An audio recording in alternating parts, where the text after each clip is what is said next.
2024 Impact Player. We're heading to Columbia, South Carolina for the South Carolina Gamecocks.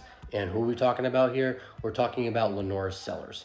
South Carolina fans have been excited about this guy for a few years now, excited for him to come in and take over the reins once Spencer Rattler has now departed. He's a redshirt freshman, homegrown, in-state guy, recruited from Florence, South Carolina. He was a top 20 quarterback in the 2023 class. He is a big body. He's 6'3", 240, a freak athlete. He is a passing threat. He's a running threat. He'll likely be the quarterback of the future for the Gamecocks, assuming that this year goes well for him and, the year that they're hoping to have from him.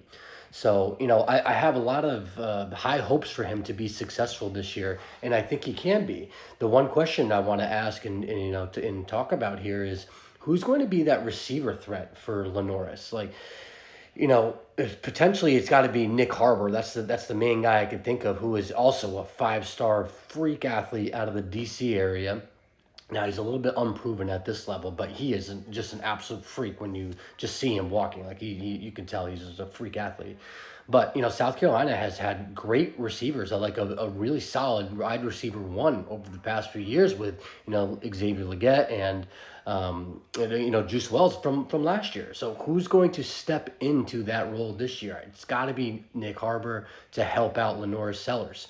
They also have Rocket Sanders transferring in at the running back position. That should be able to provide some balance and get the passing game figured out a little bit. Both Rocket Sanders and LaNorris Sellers in the backfield will force some defenses to respect the box.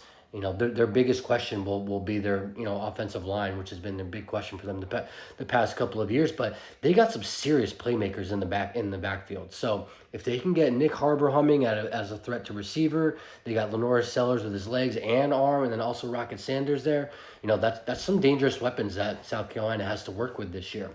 Now, they're a pretty interesting team this year. Beamer is entering into his 4th season. He's done a fairly good job at recruiting, actually, particularly at in-state talent, which is, LaNorris Sellers, who we're talking about. In his first year, he brought in the 80th ranked class and has now brought it up to, this past year at 22nd.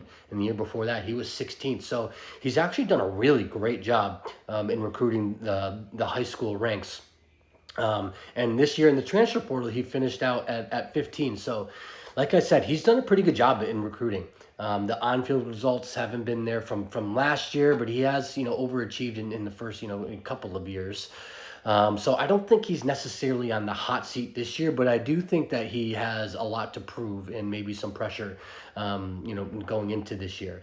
Now, they have a really hard schedule, as they always do in the SEC, but they start SEC play real quick in week 2 versus Kentucky, and then right away again, week 3 versus LSU. And, when we look at the rest of the SEC schedule that they have, they draw pretty much most of the top contenders in the SEC. Listen to this stretch that they have. They have a 6-game stretch that, rivals Florida, so, what they have at the end. But they have LSU, Akron, which is their only, weaker opponent there, Ole Miss, Alabama, Oklahoma, A&M. Man, that is a gauntlet of a 6-week, schedule and opponents that you're going to face, back-to-back. And then on top of that, they finish out with Mizzou and Clemson. So, their schedule's not doing them many favors as it never does, at South Carolina and particularly within the SEC. But they have a very hard schedule, and I think, if South Carolina is going to be successful this year and be competitive in the SEC, it will be because of LaNorris Sellers. Follow at bigbodyball CFB on TikTok, YouTube, Instagram, Twitter, all the socials at bigbodyball CFB.